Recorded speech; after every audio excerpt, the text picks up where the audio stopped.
ಗೋಧಿ ಹಿಟ್ಟಿನ ಡಬ್ಬ ನೋಡಿದೆ, ಅನುಮಾನ ಬಂತು, ಜರಡಿ ಹಿಡಿದೆ.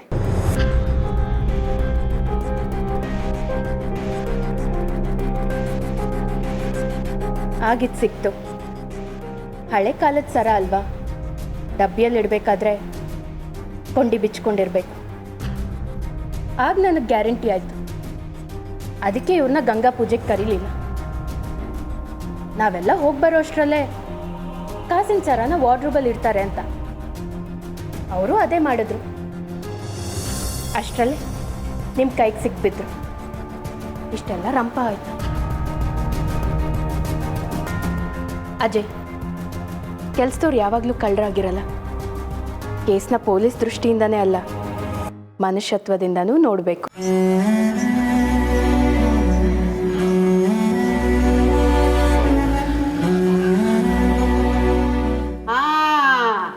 ನನಗೆ ಈಗ ಅರ್ಥ ಆಯ್ತು. ಚಿನ್ನಮ್ಮ ಕಾಸಿನ ಸರ ಕದ್ದಿಲ್ಲ. ನನಗನ್ಸಿತ್ತು ಚಿನ್ನಮ್ಮ ಅಂತ ಕೆಲಸ ಮಾಡೋಳಲ್ಲ ಅಂತ. ಹೋಗ್ಲಿ ಬಿಡು ಚಿನ್ನಮ್ಮ, ಬೇಜಾರು ಮಾಡ್ಕೋಬೇಡ. ಹೋಗಿ ಕೆಲಸ ನೋಡ್ಕೊ. ಇದೆಲ್ಲ ಸರಿ. ಅದಕ್ಕೆ ನಿಜವಾಗ್ಲೂ ಕಾಸಿನ ಸರ ಕದ್ದವ್ರು ಯಾರು ಅಂತ ನೀವು ಹೇಳ್ತಾನೆ ಇಲ್ವಲ್ಲ.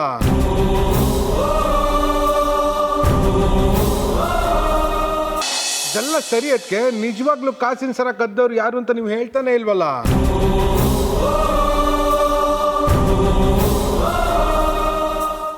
ಈಗ ಅದು ಗೊತ್ತಾಗಿ ಏನಾಗಬೇಕಾಗಿದೆ?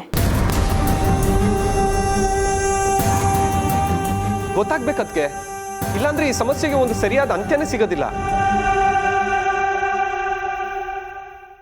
ಚಿನ್ನಮ್ಮ ಮನ್ಸು ಮಾಡಿದ್ರೆ ಇಂಥ ಕಡೆ ಸರ ಸಿಕ್ತು ಅಂತ ಹೇಳ್ಬಿಡ್ಬೋದಿತ್ತು. ಆದರೆ ಈ ಮನೆ ನೆಮ್ಮದಿ, ಮರ್ಯಾದೆ, ಒಗ್ಗಟ್ಟು ಕಾಪಾಡೋಕ್ಕೋಸ್ಕರ ಇಷ್ಟೆಲ್ಲ ರಿಸ್ಕ್ ತಗೊಂಡಿದ್ದಾರೆ.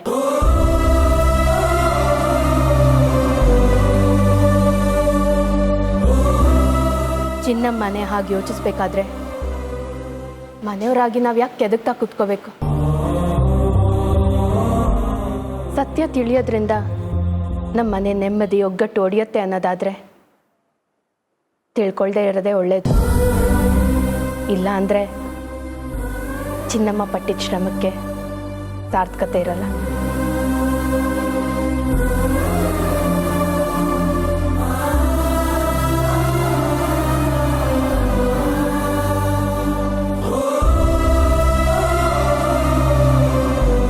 ಕಾಸಿನ ಸರ ಕದ್ದಿದ್ದು ಯಾರೇ ಆಗಿರಲಿ, ಅದ್ರ ಚಿಂತೆ ಬಿಟ್ಬಿಡಿ.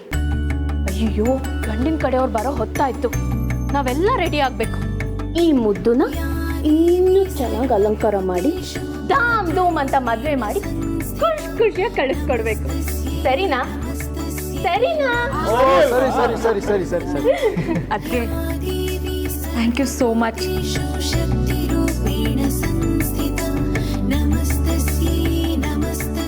ಅಯ್ಯೋ ಹುಚ್ಚುಡ್ದು, ಈಗ ಯಾರಾದರೂ ಅಳ್ತಾರಾ? ಅಳೋದಕ್ಕಂತಾನೆ ಬೇರೆ ಪ್ರೋಗ್ರಾಮ್ ಇದೆ.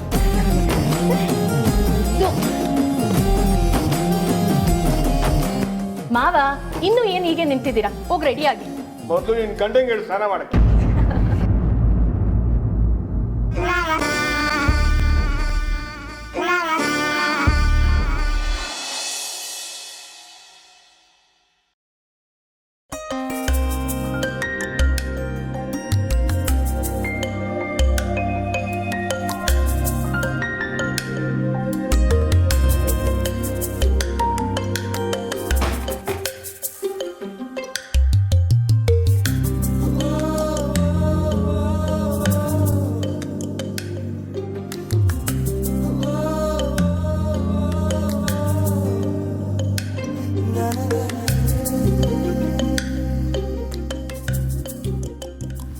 ವೈದ್ಯರೇ, ಡೋರ್ ಯಾಕೆ ಹಾಕಿದಪ್ಪ?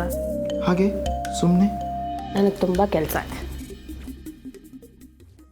ನನಗೂ ಸ್ವಲ್ಪ ಕೆಲಸ.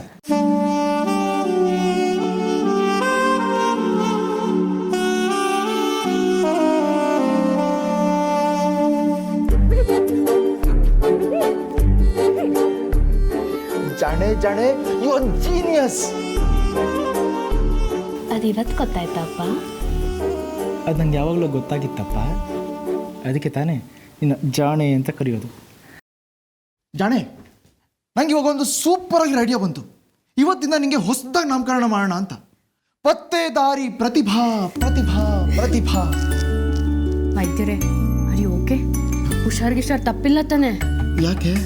ಇತ್ತೀಚಿನ ಕತೆ ಕಾದಂಬರಿ ಅಂತ ಓವರ್ ಓದ್ತಾ ಇದ್ದೀರಾ, ಅದಕ್ಕೆ ಈ ಥರ ಐಡಿಯಾಗಳು ಬರ್ತಿದೆ. ಬೇಡಪ್ಪ. ಏಯ್, it is not A joke. ನಿಂಗೆ ಹೆಸರು ತುಂಬಾ ಚೆನ್ನಾಗಿ ಸೂಟ್ ಆಗುತ್ತೆ. ಪತ್ತೆ.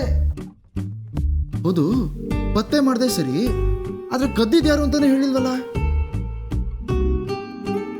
ಬಿಡಿ ವೈದ್ಯರೇ, ಕಾಸಿನ ಸರ ಸಿಕ್ಕಾಯ್ತಲ್ಲ. ನೋಡಿ, ಗಂಡಿನ ಮನೆಯವ್ರು ಬರೋ ಟೈಮ್ ಆಯ್ತು. ಅಲ್ಲ, ಕದ್ದಿದ್ದು ಆರತಿ ತಟ್ಟೆ ರೆಡಿ ಮಾಡಬೇಕು. ನೀವು ಬೇಗ ರೆಡಿಯಾಗಿ ಬಂದ್ಬಿಡಿ, ಸರಿನಾ? ಅಲ್ಲ ಕಾಸಿನ ಸರ ಕದ್ದಿದ್ದು. ಏಯ್ ಜಾಣೆ, ಏಯ್ ಕೊನೆಗೂ ನನ್ನ ಸಸ್ಪೆನ್ಸ್ ಎಲ್ಲ ಇಟ್ಬಿಟ್ಟು ಹೋಗ್ಬಿಟ್ಟ. ಅಕ್ಕ, ನಿಜ ಹೇಳು, ಕಾಸಿನ ಸರ ತಗೊಂಡಿದ್ದು ನೀನೇ ತಾನೆ? ಏನು? ಯಾರು ಹೇಳಿದ್ದು ಕಾಸಿನ ಥರ ತಗೊಂಡಿದ್ದು ನಾನೇ ಅಂತ? ಓ, ಆ ಪ್ರತಿಭಾ ಹೇಳಿದ್ಲಾ?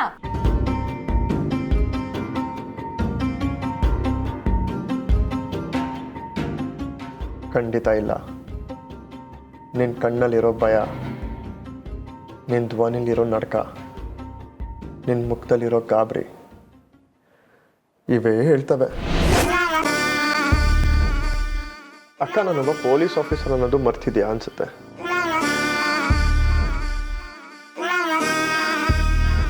ಚಿನ್ನಮ್ಮನವರಿಗೆ ನಿಜವಾದ ಕಳ್ಳರು ಯಾರು ಅಂತ ಕೇಳಿದ್ದಕ್ಕೆ ಅವ್ರು ಏನಂತ ಹೇಳಿದ್ರು ಗೊತ್ತಾ? ಅದನ್ನ ಕೇಳಿದ್ರೆ ನಿಮಗೆ ಬೇಜಾರಾಗುತ್ತೆ ಎಂದು. ನನಗೆ ಬೇಜಾರಾಗಬೇಕು ಅಂದರೆ ಕಳ್ಳರು ನನಗೆ ಸಂಬಂಧಪಟ್ಟಿರೋರೇ ಆಗಿರಬೇಕು ಅಲ್ವಾ? ಈ ಮನೇಲಿ ಕಳ್ತನ ಆದಾಗ ಅಪ್ಪ ಅಮ್ಮ ಇಬ್ಬರು ಬಂದಿರಲಿಲ್ಲ. ಅವ್ರು ಬಿಟ್ಟು ನನ್ನ ಸಂಬಂಧಿ ಅಂತ ಈ ಮನೇಲಿರೋದು ಇನ್ನೊಬ್ಬಳೆ ತಾನೆ?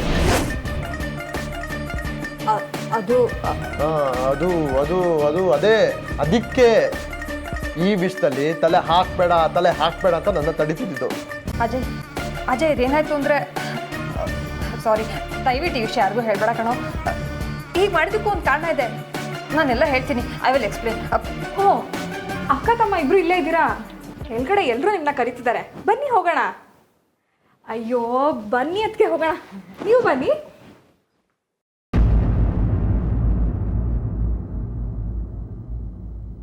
ಈ ಮನೇಲಿ ಪ್ರತಿಭಾ ಅಕ್ಕನ ಹೆಸರು ಹಾಳು ಮಾಡೋದಕ್ಕೆ ಅದಿತಿ ಏನಾದರೂ ಕಿತಾಪತಿ ಮಾಡ್ತಾನೆ ಇರ್ತಾಳೆ. ಆದರೆ ಪ್ರತಿಭಾ ಅಕ್ಕ ಅದಿತಿನ ಎಲ್ಲೂ ಬಿಟ್ಕೊಟ್ಟಿಲ್ಲ. It's great. ಆದರೂ ಒಂದು ಅರ್ಥ ಆಗ್ತಿಲ್ಲ, ಇವೆಲ್ಲ ಹೀಗೆ ನಡೀತು ಅಂತ ಪ್ರತಿಭಾ ಅಕ್ಕ ಹೇಗೆ ಕಂಡುಹಿಡಿದ್ಲು?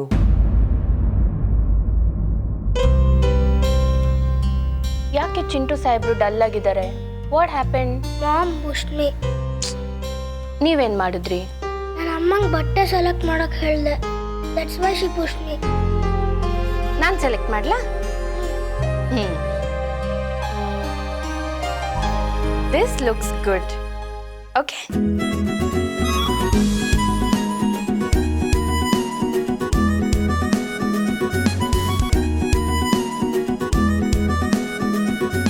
ಹೆಂಡತಿ, ತಾಯಿ, ಸೊಸೆ, ಅತ್ತಿಗೆ ಎಲ್ಲ ಜವಾಬ್ದಾರಿನೂ ಪ್ರೀತಿಯಿಂದ ನಿಭಾಯಿಸ್ತಾರೆ. ಯಾರ ಮನಸ್ಸಲ್ಲಿ ಏನಿದೆ ಅಂತ ನಾಜೂಕಾಗಿ ಪತ್ತೆ ಮಾಡ್ತಾರೆ. ಈ ಪತ್ತೆ ಹಚ್ಚೋ ಗುಣ ಈ 4 ಗೋಡೆಗೆ ಸೀಮಿತ ಆಗಬಾರ್ದು, ಪ್ರಪಂಚಕ್ಕೆ ಗೊತ್ತಾಗಬೇಕು. ಅದಕ್ಕೆ ನಾನು ಮೋಟಿವೇಟ್ ಮಾಡಬೇಕು, ಮಾಡ್ತೀನಿ.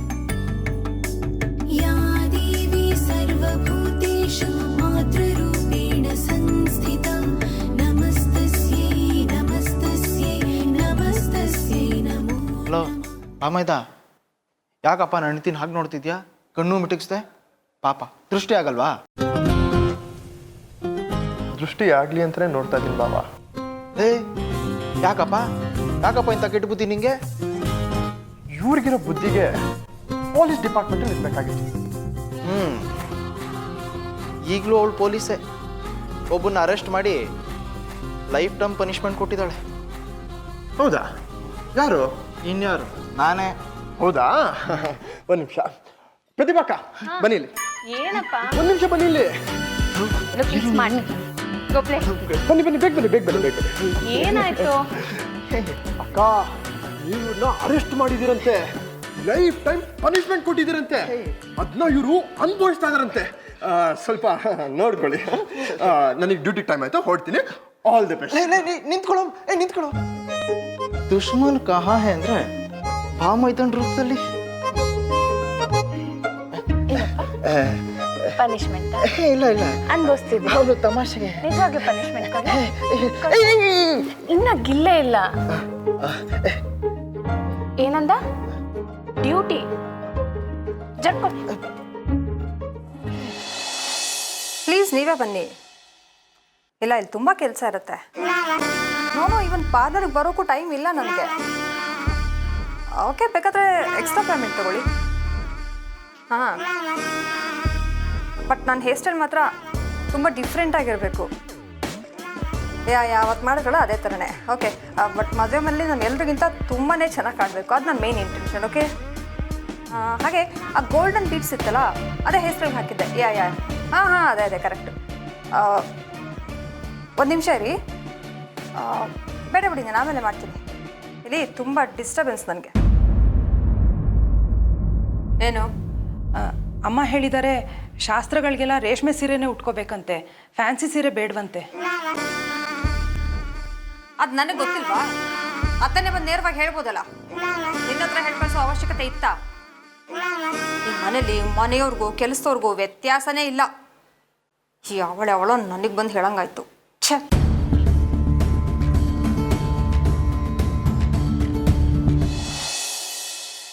ತೀರ್ಥನ ಏನು ಹೇಳ್ತಾ ಇದ್ದೀರಾ ಅಕ್ಕ? ಹೌದು ಅಜಯ್, ಈ ಪೂಜೆ ಪುನಸ್ಕಾರ ಮಾಡೋರು ಯಾರ ಮೇಲಾದರೂ ಅನುಮಾನ ಪಡ್ಬೋದು. ಆದರೆ ದೇವರು, ತೀರ್ಥ, ಪ್ರಸಾದ ಇವುಗಳ ಮೇಲೆ ಅನುಮಾನ ಪಡಲ್ಲ. ದೇವ್ರ ಹೆಸರಲ್ಲಿ ಯಾರು ಏನೇ ಕೊಟ್ಟರು ಕಣ್ಣು ಮುಚ್ಕೊಂಡು ತಗೋತಾರೆ. ಇಲ್ಲೇ ಏನೋ ಆಗಿರಬೇಕು.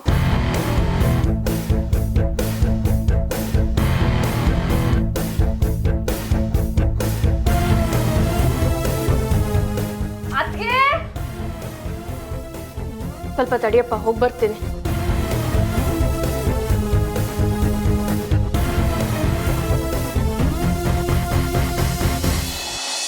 ದಿವ್ಯಾ ಪ್ಲೀಸ್ ಕಣೆ. ಅಯ್ಯೋ ಬಿಡ ದಿವ್ಯಾ, ಅರ್ಥ ಮಾಡ್ಕೊಳೆ. ನಂಗೆ ಹೊಟ್ಟೆ ಹಸಿತಿದೆ. ದಿವ್ಯಾ ಪ್ಲೀಸ್ ನನ್ನ ಮಾತು ಕೇಳು. ಅದ್ಕೆ ಅಯ್ಯಯ್ಯೋ, ಯಾಕೆ ಕೂಕೋತಾ ಇದ್ಯಾ? ಏನಾಯ್ತು? ನೋಡಿ ಅದಕ್ಕೆ ತಿನ್ಕೋತಿನ. ಶಾಸ್ತ್ರ ಆಗೋವರೆಗೂ ಇರು, ಊಟ ಮಾಡೋ ಹೋಗಿಲ್ಲ ಅಂದರೆ ಘಮ ಘಮ ಅಂತ ವಾಸನೆ ಬರ್ತಿದೆ, ಊಟ ತಂದ್ಕೊಡು ಅಂತಾಳೆ. ನಂಗೂ ಊಟ ಮಾಡೋಕೆ ಬಿಡ್ತಿಲ್ಲ. ಅದಕ್ಕೆ ನಂಗೆ ನಿಜವಾಗ್ಲೂ ಹಸ್ವಾಗ್ತಿದೆ. ಸ್ವಲ್ಪ ತಿರ್ಬಾರ್ದು ಅವಳ ಜೊತೆ. ಅದಕ್ಕೆ ನೀವೇನೋ ಅವಳಿಗೋಸ್ಕರ ಉಪವಾಸ ಇದ್ದೀರಾ. ನಮ್ಗಿವೆಲ್ಲ ಆಗಲ್ಲಪ್ಪ. ನಮಗೂ ಘಮ ಘಮ ಅಂತ ವಾಸನೆ ಬರ್ತಿದೆ. ಅದಕ್ಕೆ ನೀವು ಉಪವಾಸ ಇದ್ದೀರಾ? ಅದಕ್ಕೆ ದೀಪ ಮದ್ವೆಲ್ಲೂ ಉಪವಾಸ ಇದ್ರು, ಈಗ ನಿನ್ನ ಮದ್ವೆಲೂ ಇದ್ದಾರೆ. ಅದಕ್ಕೆ ಇದು ಅಭ್ಯಾಸ. ಮದುವೆ ಮನೇಲಿ ಎಲ್ಲರೂ ಊಟ ಮಾಡ್ತಿರ್ತಾರೆ. ನೀನು ಮದುಮಗಳು ಹಸ್ಕೊಂಡಿರ್ತೀಯ, ನಿನ್ನ ಬಿಟ್ಟು ಹೇಗೆ ಊಟ ಮಾಡೋದು? ಓ ಅಷ್ಟೊಂದು ಎಮೋಷ್ನಲ್ ಆಗೋದು ಬೇಡ. ಥ್ಯಾಂಕ್ ಯು ಸೋ ಮಚ್ ಅದಕ್ಕೆ. ಆದರೂ ನಾನು ನಿಮ್ಗೊಂದು ವಿಷಯನ ಸೀರಿಯಸ್ ಆಗಿ ಹೇಳಬೇಕು. ಇವಳು ಮದುವೆನಲ್ಲಿ ಮಾತ್ರ ನೀವು ಉಪವಾಸ ಇರಬೇಡಿ. ಯಾಕೆ ನನ್ನ ಮೇಲೆ ಇಟ್ಟೋರಿ? ಹೊಟ್ಟೆ ಹಸು ಅಂತ ಹೋಗ್ತಿದ್ದಲ್ಲ, ಅದಕ್ಕೆ. ನೀನಂದ್ರೆ ನನಗೆ ಹೊಟ್ಟೆ ಅವ್ರಿ. ಶಾಸ್ತ್ರ ನಿನ್ಗೆ, ನನ್ಗಲ್ಲ. ನಿಲ್ಸಿ ನಿಮ್ಮ ಜಗಳನ. ನಿನ್ನ ಮದ್ವೆಗೆ ಉಪವಾಸ ಅಲ್ಲ, ಮದ್ವೆನೇ ಮಾಡಲ್ಲ. ಅದಕ್ಕೆ ಮತ್ತಿನ್ನೇನು, ಮಗು ಥರ ಎಲ್ಲರ ಹತ್ರ ಜಗಳ ಆಡ್ತಿರು. ಹೋದ ಕಡೆ ನಮ್ಮನ್ನ ಅಂತಾರೆ. ಹಂಗೂ ನಿಂಗೆ ಮದುವೆ ಮಾಡೋದೇ ಆದರೆ ನಮ್ಮ ಅಜ್ಜಯ್ಯಗೆ ಕೊಟ್ಟು ಮಾಡ್ತೀನಿ. ಅವನು ಇಲ್ಲೇ ಇರ್ತಾನೆ, ನೀನು ಇಲ್ಲೇ ಇರ್ತೀನಿ. ಚೆನ್ನಾಗಿ ಜಗಳ ಆಡ್ಕೊಂಡಿರಿ. ಹೋಗಿ ಅದಕ್ಕೆ. ನೀವು ಏನೇನೋ ಮಾತಾಡ್ತೀರಾ, ನನಗಿದೆಲ್ಲ ಅರ್ಥ ಆಗಲ್ಲ. ನಂಗೆ ಅರ್ಥ ಆಯ್ತು. ಸಾಕು ದಿಶಾ, ನೀನು ಜ್ಯೂಸ್ ಕುಡಿಬೋದೇನೋ ಅಂತ ಕೇಳಿ ಕಳಿಸ್ತೀನಿ, ಸರಿನಾ? ಬಾ ಅಮ್ಮ, ಬೇಗ ಬಾ.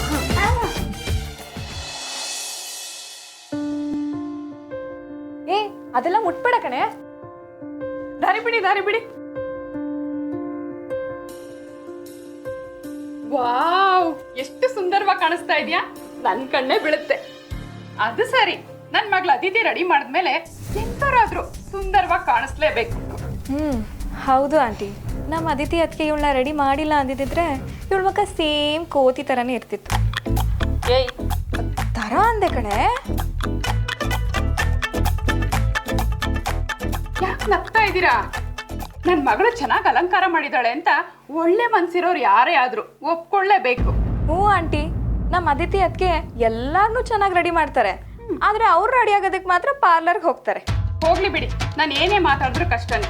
ವ್ಯಂಗ್ಯವಾಗಿ ಏನಾದ್ರು ಅಂತ ಹೇಳ್ತಾನೆ ಇರ್ತೀರ. ಅದೇ ಪ್ರತಿಭಾ ಅವ್ರ ಅಮ್ಮ ಬಂದ್ರೆ ಹಲ್ಗಿಂಚ್ಕೊಂಡು ಮಾತಾಡ್ತಿರ್ತೀರಾ, ತುಂಬಾ ಚೆನ್ನಾಗಿ ಗೌರವನೂ ಕೊಡ್ತೀರಾ ಅಲ್ವಾ? ಮೀರಾ ಆಂಟಿ ಪಾಪ ಅವರು ಮದ್ವೆಗೆ ಬಂದಿಲ್ಲ. ಪ್ರತಿಭಾದ್ಗೆ ಅಪ್ಪ ಅವ್ರು ತೀರೋಗಿರೋದ್ರಿಂದ ಅವ್ರ ಅಮ್ಮ ದುಃಖದಲ್ಲೇ ಇದ್ದಾರೆ. ಹೌದೌದು, ನೀನ್ ಏನೇ ಹೇಳು, ನಿಮ್ ದೊಡ್ಡದ್ಕೆ ಮೇಲೆನೆ ಪ್ರೀತಿ ಜಾಸ್ತಿ ಅಲ್ವಾ? ಸಾರಿ ಅದಕ್ಕೆ ನಿಮ್ಮಪ್ಪನ ಬಗ್ಗೆ ಮಾತಾಡಿದ್ದಕ್ಕೆ. ಪರವಾಗಿಲ್ಲ ದಿಶಾ. ಅಯ್ಯೋ ಏನಿದು, ಎಲ್ಲರೂ ಇಲ್ಲೇ ಇದ್ದೀರಾ? ಮದುವೆ ಹುಡುಗಿ AC ರೂಮಲ್ಲೂ ಬೆವರ್ತಿದ್ದಾಳೆ. ಅಮ್ಮು ಆಚೇರು. ಸಾರಿ, ಏನು ಅನ್ಕೋಬೇಡಿ, ಎಲ್ಲ ಫ್ರೆಂಡ್ಸ್ ಇಲ್ಲೇ ಇದ್ರೆ ಹೇಗೆ, ಸ್ವಲ್ಪ ಆಚೇರಿ. ಸಾರಿ. ದಿವ್ಯಾ ಸರ ತಗೋ. ಪ್ರತಿಭಾ, ದಿಶಾ ರೂಮ್ಗೆ ನಾನು ಬರಬಾರ್ದು ಅಂದ್ರೆ ಅದನ್ನ ನೀನು ಡೈರೆಕ್ಟ್ ಆಗಿ ಹೇಳು, ಇಂಡೈರೆಕ್ಟ್ ಆಗಿ ಹೇಳೋ ಅವಶ್ಯಕತೆ ಇಲ್ಲ. ಚಾಚಾ, ನಾನು ಯಾಕಂಟಿ ನಿಮಗೆ ಹಾಗೆ ಹೇಳಿ? ಸಾಕಮ್ಮ ಸಾಕು. ಅವಮಾನ ಮಾಡೋದನ್ನ ಮಾಡ್ಬಿಟ್ಟು ಬೆಣ್ಣೆ ಹಚ್ಚಕ್ ಬಂದ್ಬಿಟ್ಲು ನೋಡು. ಈ ಮನೆಗೆ ಬಂದ್ಮೇಲೆ ನೀನು AC ನೋಡಿರೋಳು, ನಾನು ಹಾಗಲ್ಲ. ನಿನ್ನ ಹತ್ರ ತಿಳ್ಕೊಳ್ಳೋ ಅವಶ್ಯಕತೆ ನನಗಿಲ್ಲ. ಬಿಡು ದಾರಿ. ಛೇ, ಯಾಕೆ ಇವ್ರು ಹೀಗಾಡ್ತಾರೆ? ಏನೋ ಸಮಸ್ಯೆ ಇರಬೇಕು. ಸಾಕು ಸುಮ್ಮನೆ ಇರೆ, ಎಲ್ಲ ಆಗಿದ್ದು ನಿನ್ನಿಂದಾನೆ. ಸುಮ್ಮನೆ ಇದ್ದವ್ರನ್ನ ಕೆಡ್ತೋಳೆ ನೀನು. ಇಷ್ಟೊಳ್ಳೆ ಚೆನ್ನಾಗೈತಲ್ಲ, ನಾನೇನೇ ಮಾಡಿದೆ? ಸಾಕು ಸಾಕು, ಮತ್ತೆ ಶುರು ಮಾಡಬೇಡಿ ನಿಮ್ಮ ಜಗಳನ. ಬಿಗ್ ಮಾಮ್, ಗಂಡಿನ ಕಡೆಯವರು ಬಂದಿದ್ದಾರೆ. On the base. ಎಲ್ಲಿಗೆ? ನೀನು ಈಗಲೇ ಬರಂಗಿಲ್ಲ ಅಮ್ಮ. ನಿಮ್ಮ ಪ್ರವೇಶ ಆಮೇಲೆ, ಅಲ್ಲಿ ತನಕ ಕಾಯಲೇಬೇಕು. ನಿಮ್ಮ ಪ್ರವೇಶ ಇವಾಗಲೇ. ಆರತಿ ತಟ್ಟೆ ರೆಡಿ ಮಾಡಿದ್ದೀನಿ, ತಗೊಂಬ. ನಾನು ಹೋಗಿದ್ದೆ.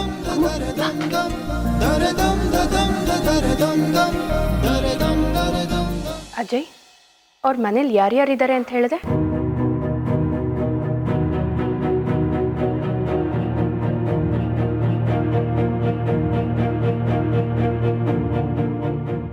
ಇವರೇ ಗೌರಮ್ಮ. ಇವರು ಚಿದಾನಂದ ಮೂರ್ತಿ, ಗೌರಮ್ಮನವ್ರ ತಮ್ಮ. ಇವರು ಒಂದು ಹಾರ್ಡ್ವೇರ್ ಶಾಪ್ ಇಟ್ಕೊಂಡಿದ್ದಾರೆ. ಇವರು ಚಿದಾನಂದ ಮೂರ್ತಿಯವ್ರ ದೊಡ್ಡ ಮಗ ಪ್ರಕಾಶ್ ಅಂತ, ಮೆಡಿಕಲ್ ಶಾಪ್ ಇಟ್ಕೊಂಡಿದ್ದಾರೆ. ಹಾಗೆ ಸ್ವಲ್ಪ ಸಾಲನೂ ಇದೆ. ಇವರು ಎರಡನೇ ಮಗ ಶ್ರೀಕಾಂತ್ ಅಂತ, ಮೆಡಿಕಲ್ ರೆಪ್ ಆಗಿದ್ದಾರೆ. ಸ್ವಲ್ಪ ಸಿಡ್ಕಿನ ಸ್ವಭಾವ. ಈಕೆ ಹೆಸರು ಯಶೋಧ, ಮನೆ ದೊಡ್ಡ ಸೊಸೆ, ಅಂದರೆ ಪ್ರಕಾಶನ್ ಹೆಂಡತಿ. ಇವಳ ಹೆಸರು ರತ್ನ, ಮನೆ ಕೆಲಸದವಳು. ಮನೆಗೆ ಸೇರಿ 1 ತಿಂಗಳಾಗಿದೆ ಅಷ್ಟೆ. ಇವಳದು ಸ್ವಲ್ಪ ಸಿಡ್ಕಿನ ಸ್ವಭಾವನೇ. ಇವಳಿಗಿಂತ ಮುಂಚೆ ಮಂಗಳ ಅಂತ ಒಬ್ಳು ಕೆಲಸ ಮಾಡ್ತಿದ್ಲು. ಗೌರಮ್ಮನವ್ರಿಗೆ ಅವಳ ಬಗ್ಗೆ ತುಂಬ ವಿಶ್ವಾಸ ಇತ್ತು. ಅವಳು ಕೆಲಸ ಬಿಟ್ಟ ಮೇಲೆ ಬೇರೆ ಯಾರನ್ನೂ ರೂಮಿಗೆ ಸೇರಿಸ್ತಾ ಇರಲಿಲ್ಲ. ಆ ಪ್ರಕಾಶ ಶ್ರೀಕಾಂತ್ ಅನ್ಕಂಡ್ರೆ ಅಂತೂ ಅವ್ರಿಗೆ ಆಗ್ತಾನೆ ಇರಲಿಲ್ಲ. ಯಶೋಧ ಒಬ್ಳು ಮಾತ್ರ ಅಪರೂಪಕ್ಕೆ ರೂಮ್ಗೆ ಹೋಗ್ತಾ ಇದ್ಲು. ಹೊಸ್ದಾಗಿ ಕೆಲ್ಸಕ್ಕೆ ಸೇರಿರೋ ರತ್ನನಂತೂ ಗೌರಮ್ಮನವರು ಹತ್ರಕ್ಕೂ ಸೇರಿಸ್ತಿರ್ಲಿಲ್ಲ. ರತ್ನನ ಕರ್ಕೊಬಂದಿರೋದೆ ತನಗೆ ವಿಷ ಹಾಕಿ ಸಾಯಿಸೋದಕ್ಕೆ ಅಂತ ಗೌರಮ್ಮನವರಿಗೆ ಅನುಮಾನ ಇದೆ.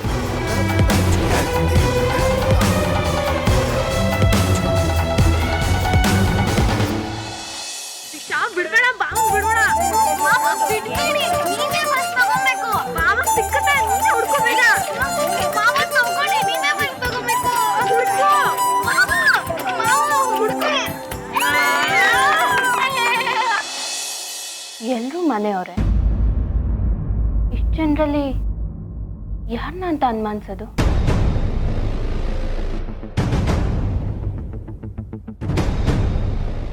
ನನಗನ್ಸೋದೇನೆಂದರೆ, ಈ ಅಣ್ಣ ತಮ್ಮ ಪ್ರಕಾಶ್ ಶ್ರೀಕಾಂತ್ ಇವ್ರನ್ನ ಅರೆಸ್ಟ್ ಮಾಡಿ ಏರೋಪ್ಲೇನ್ ಹಚ್ಚಿದ್ರೆ ಸತ್ಯ ತಂತಾನಾಗೆ ಆಚೆ ಬರುತ್ತೆ.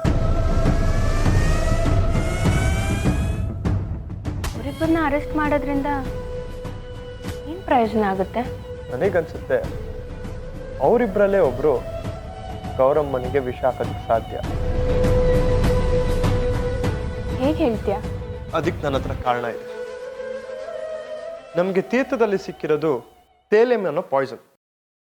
ಅದನ್ನ ತೀರ್ಥದಲ್ಲಿ ಮಿಕ್ಸ್ ಮಾಡಿ ಕೊಡ್ಬೋದು ಅಂತ ಮೆಡಿಕಲ್ ಫೀಲ್ಡಲ್ಲಿ ಇರೋರಿಗೆ ಮಾತ್ರ ಗೊತ್ತಿರುತ್ತೆ. ಇವರಿಬ್ರು ಇದೇ ಫೀಲ್ಡಲ್ಲಿ ಕೆಲಸ ಮಾಡ್ತಿದ್ದಾರೆ. ಒಬ್ಬನ ಹತ್ರ ಮೆಡಿಕಲ್ ಶಾಪ್ ಇದೆ, ಇನ್ನೊಬ್ಬ ಮೆಡಿಕಲ್ ರೆಪ್ರೆಸೆಂಟೇಟಿವ್. ಅಷ್ಟೇ ಅಲ್ಲ, ಇನ್ನೊಂದು ಬಲವಾದ ಕಾರಣ ಇದೆ. ಏನು? ಆಸ್ತಿ.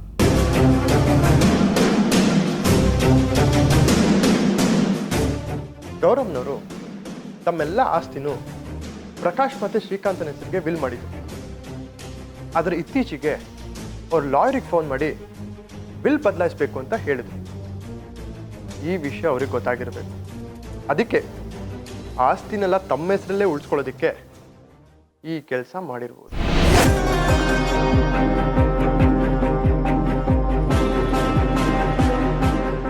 ಅಜಯ್, ಎಲ್ಲ ಒಪ್ಕೋತೀನಿ, ಆದರೆ ಗೌರಮ್ಮಂಗೆ ಅವರಿಬ್ರು ಕಂಡ್ರೆ ಆಗ್ತಿರ್ಲಿಲ್ಲ. ಯಾವಾಗಲೂ ಜಗಳ ಆಡ್ತಿದ್ರು ಅಂತ ನೀನೇ ಹೇಳ್ದೆ. ಹಾಗಿರ್ಬೇಕಾದ್ರೆ ಅವರಿಬ್ರು ಕೊಟ್ಟ ತೀರ್ಥನ ಗೌರಮ್ಮನವ್ರು ಹೇಗೆ ಸ್ವೀಕರಿಸಿದ್ರು? ಇದರಲ್ಲಿ ಯಾರ್ದೋ ಮೂರನೇವ್ರ ಕೈವಾಡ ಇದೆ ಅನ್ನಿಸ್ತಿಲ್ವಾ? ಹಾಗಿದ್ರೆ ಇದರಲ್ಲಿ ಮನೆಯವರಲ್ಲದೆ ಹೊರಗಿನವ್ರ ಕೈವಾಡ ಇದೆ ಅನ್ಸುತ್ತಾ? ಹಾಗೆ ಅನ್ನಿಸ್ತಿದೆ. ಅದ್ಯಾರು ಅಂತಾನೆ ಗೊತ್ತಾಗ್ತಿಲ್ವೇ?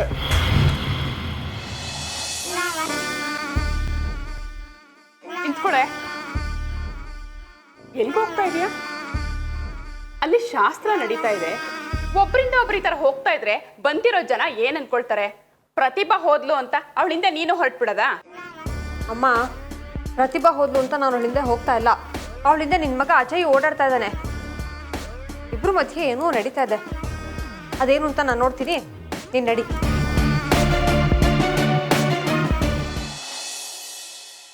ಅತ್ತೆ, ನಾನು ಹೋಗಿ ಬರಲಾ? ಓ, ಇವ್ರದ್ದು ಯಾವಾಗಲೂ ಇದ್ದಿದ್ದೆ. ಅತ್ತೆ, ಪ್ರತಿಭಾ ಕೈಯಲ್ಲಿ? ಅಯ್ಯೋ, ನನ್ನನ್ನು ಏನು ಕೇಳ್ತೀಯ? ಹೋಗಿ ನಿನ್ನ ತಮ್ಮ ಅಜಯ್ನ ಕೇಳು. ಪ್ರತಿಭಾ ಮದುವೆ ಮನೆ ಕೆಲಸ ಅಂತ ಓಡಾಡ್ತಾ ಇದ್ರೆ ನಿನ್ನ ತಮ್ಮ ಅಜಯ್ ಅವಳ ಜೊತೆ ಹುಡುಗಾಟ ಆಡ್ಕೊಂಡು ಕೂತಿರ್ತಾನೆ. ಯಾಕೆ ಕಿರ್ಚ್ತಾ ಇದೀಯಾ? ನೀನ್ ಸೊಸೆ ಮುಂದೆ ನನ್ ಬೈತಾ ಇದೀಯಾ? ಪ್ರತಿಭಾ ಬೇಕಂತೆ. ಅಯ್ಯೋ ಪ್ರತಿಭಕ್ಕ, ನೀವ್ಯಾಕೆ ಮಾಡ್ತಿದ್ದೀರಿ? ನಾ ತೊಳ್ಕೊತೀನಿ, ಬನ್ನಿ ಈ ಕಡೆ. ಇರ್ಲಿ ಬಿಡಿ ಚಿನ್ನಮ್ಮ. ಹಾ, ಅಜ್ಜಿ ಬರೋದು ಲೇಟ್ ಆಗಬಹುದು. ಪಲ್ಯ ಟೇಬಲ್ ಮೇಲೆ ಇಟ್ಟಿದ್ದು, ಫ್ರಿಜ್ಜಲ್ಲಿ ಇಟ್ಬಿಡಿ.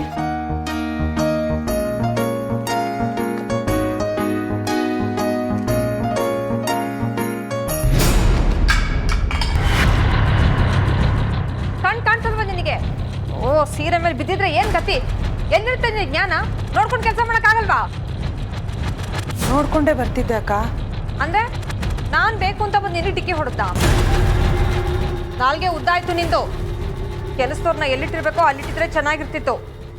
ಈ ಮನೇಲಿ ಮನೆಯವ್ರಿಗೂ ಕೆಲಸದವ್ರಿಗೂ ವ್ಯತ್ಯಾಸನೇ ಇಲ್ವೇ?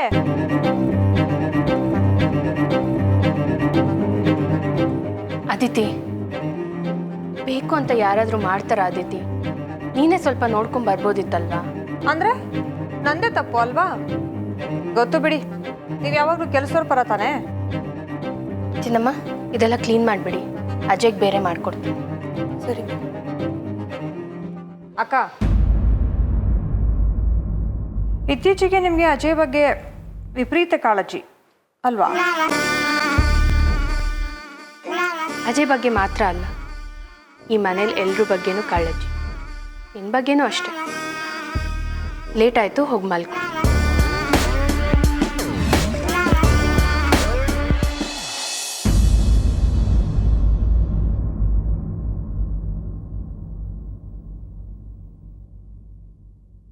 ಮೂರ್ತಿಗಳೇ,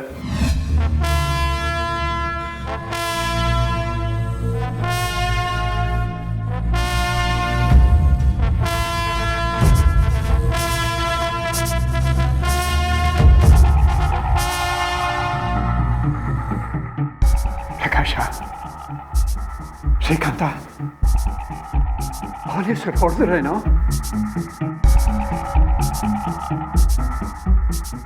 ಸರ್, ನಾನು ನಿಮ್ಗೆ ಹೇಳಿದೆ, ನನ್ನ ಮಕ್ಕಳು ಅಂಥವರಲ್ಲ, ಯಾವ ತಪ್ಪು ಮಾಡಿಲ್ಲ ಅಂತ.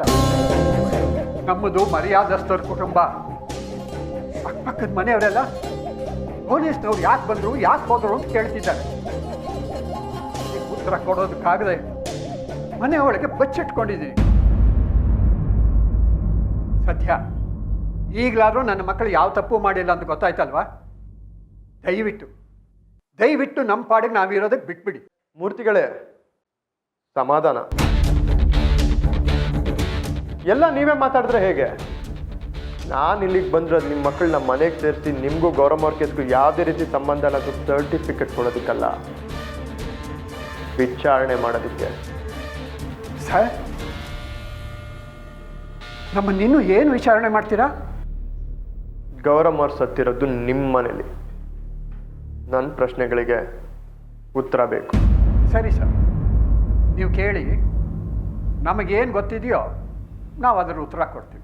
ನಿಮ್ಮನ್ನಲ್ಲ, ನಿಮ್ಮ ಸೊಸೆ ಯಶೋಧನ್ ಕೇಳಬೇಕಾಗಿರೋದು.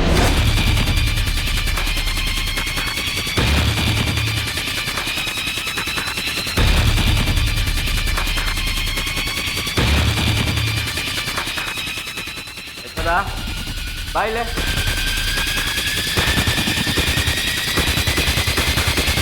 ರೀ, ಏನಾಯ್ತು ರೀ? ಅವ್ರೇನೋ ಕೇಳ್ತಾರಂತೆ, ಹೇಳು. ಸಾರಿಮ್ಮ, ನಿಮ್ಮ ಈ ಪರಿಸ್ಥಿತಿಯಲ್ಲಿ ಪ್ರಶ್ನೆ ಕೇಳ್ತಾ ಇದ್ದೀನಿ. ಗೌರಮ್ನವರು ಕಾಶಿಯಿಂದ ಗಂಗಾಜಲ ತರಿಸ್ಕೊಂಡು ರೆಗ್ಯುಲರ್ ಆಗಿ ಪೂಜೆ ಆದಮೇಲೆ ತೀರ್ಥದ ಥರ ಕುಡಿತಾ ಇದ್ರಂತೆ, ಹೌದಾ? ಹೌದು ಸರ್, ಕುಡಿತಾ ಇದ್ರು. ಯಾರು ತಂದು ಕೊಡ್ತಿದ್ರು? ಚಂದ್ರಪ್ಪನವರು ಅಂತ ಸರ್. ಇಲ್ಲೇ ಪಕ್ಕದಲ್ಲೇ ಇದೆಯಲ್ಲ ಶಿವನ ದೇವಸ್ಥಾನ,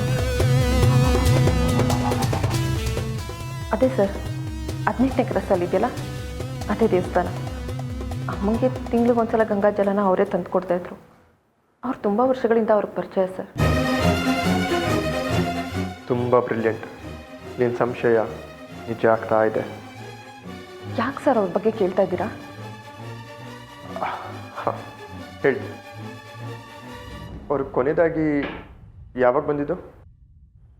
2 ತಿಂಗಳಾಯ್ತು ಸರ್. ಅವ್ರು ಈ ಕಡೆ ಬಂದೇ ಇಲ್ಲ. ಪಾಪ ಅವ್ರಿಗೆ ವಯಸ್ಸಾಗಿದೆ, ನಡೆಯೋದಕ್ಕೂ ಆಗಲ್ಲ. ಹಾಸಿಗೆ ಹಿಡ್ದಿದ್ದಾರೆ ಅಂತ ಯಾರೋ ದೇವಸ್ಥಾನದ ಹತ್ರ ಮಾತಾಡ್ಕೋತಾ ಇದ್ರು. ನಡೆಯೋಕ್ಕಾಗಲ್ಲ, ಹಾಸಿಗೆ ಇಡ್ತಿದ್ದಾನೆ. ಅವನ ವಿಷಯ ಹಾಕಕ್ಕೆ ಸಾಧ್ಯನಾ? ಈ ವಯಸ್ಸಿನಲ್ಲಿ ಅವನೊಬ್ಬ ವ್ಯಕ್ತಿನ ಕೊಂದರೆ ಅವನಿಗೇನು ಸಿಗುತ್ತೆ?